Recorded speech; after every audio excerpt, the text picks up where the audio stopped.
Arghyadeep Acharya here, back with another video from USB Unboxing Science and Business. Today I'm going to be talking about the CMB. Yes, you may have heard about it. It's the cosmic microwave background. It's a pretty difficult concept to grasp, but I'll try to explain it in the most simplest possible way. So you may have heard about the Big Bang. It occurred approximately 13.7 billion light years ago. Not light years, 13.7 billion years ago. So it was not an explosion, but a kind of physical phenomena. A physical phenomena where all the physics and mathematics that exist today break. We cannot explain it. Scientists cannot explain it till now. But we are not going to talk about the Big Bang in this video. We are going to talk about the CMB. Now, to talk about the CMB, imagine that Big Bang occurred here, 13.7 billion light years. Now, 380,000 years after the Big Bang is this point, where the universe was at a stage where matter was still very dense, but still not so dense that photons could not travel. Because in the early stages of the universe, just after a Planck second from the Big Bang, the universe was so dense that even photons couldn't travel because they always got absorbed by some particle or the other. So after 380,000 years, it was possible for the photons to travel perfectly. And at that time, the first hydrogen atoms were also being formed. So the temperature was 3000 Kelvin, and believe me, that's not a temperature where you would like to be in. 3000 Kelvin, oh my god. So the hydrogen atoms which were at that high temperature of 3000 Kelvins were of extremely high energy. And if you know basics of Planck's quantum hypothesis and black body radiation, then you might know that those hydrogen atoms will emit photons of very high frequency, like gamma rays or something or the other, very high frequencies.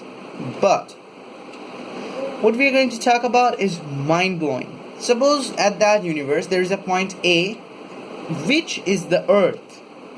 The Earth didn't exist at that time. It was 30% billion light years after, like that. So let's say the point A was the point where Earth would be 13.7 billion minus 4 billion years after. And let there be any arbitrary point B. Now a photon was released from both A and B, because at that time the universe was very uniform and such photons were being released from each and every point in the universe. So let's suppose that. Now there was a photon coming from B to A. But the thing was that the universe was expanding exponentially at that time. This was known as the cosmic inflation, which will be a topic for another video, where I'll be talking about the expansion and the cosmic inflation of the universe. But the space between the photon and the point A was expanding at such a high speed that a photon couldn't even come to point A. It was being separated at a very high speed. That was cosmic inflation. So due to that, the photon was never being able to reach it until and unless a time, 13.7 billion years, that the universe stopped expanding at such high speeds. The universe still expands at a very high speed.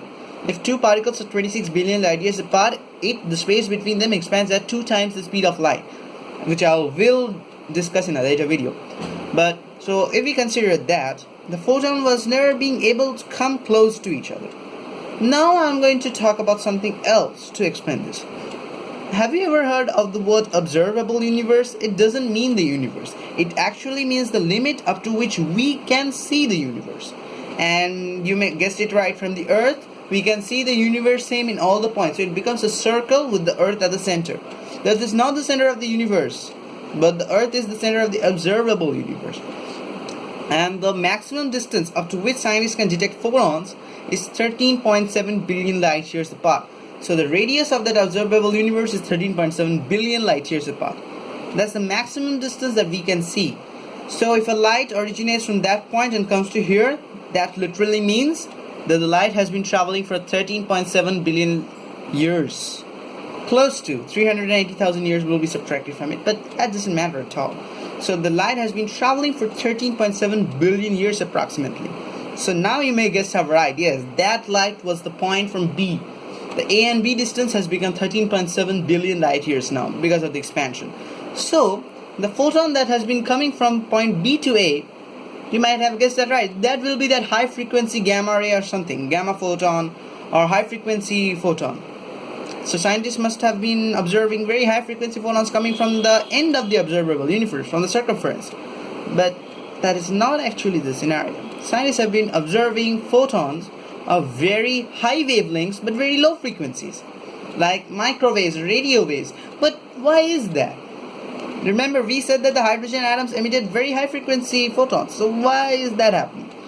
And that's happening because of one reason, is that when two objects move apart from each other, when a photon and an object move apart from each other, the space between them expands, the thing that happens is a Doppler shift effect. The frequency of that photon decreases and the wavelength increases. It becomes redshifted when they move apart. That's a topic for another later video. But that happens, and as I said, due to the cosmic inflation, the photon and the point A were being separated from each other. That was the reason for which the photon's frequency got reduced. It became a red-shifted photon. That's why it was in the microwave or radio wave range. So these types of photons are emitted from each and every point on the circumference of the observable universe. It seems as if the whole universe is covered with such types of microwaves. That is called the cosmic microwave background. Now you may be thinking, why is the cosmic microwave background so important? This is because this can help scientists understand that time, 380,000 years after the Big Bang. How is that? See, the photons that were observed by the scientists were microwaves. But using the Doppler shift formulas, equations, you can calculate the actual frequency of the photons 13.7 billion minus 380,000 years before. And if you guess that, you can guess the frequency of the photons at that time, and then using the spectra of the hydrogen atoms, you can guess the hydrogen atoms, the structures and all that. And you can get an overall picture of the universe at that time. That is why you may have heard in science books and in TV shows that scientists can explain 380,000 years after the Big Bang, that era, to the present. But they cannot explain the gap between the Big Bang and 380,000 years apart. Maybe scientists will be able to solve that mystery. But till then, let's be happy that we have this cosmic microwave background. Thank you very much for watching the video. If you liked it, please give a thumbs up. It helps. Also share it with your friends so that they can know it. And if you want to get such more videos in the future, don't forget to hit the subscribe button and hit the bell icon so that you get reminded every time when I post a video. Thank you very much, guys. It helps a lot if you help. Thank you very much.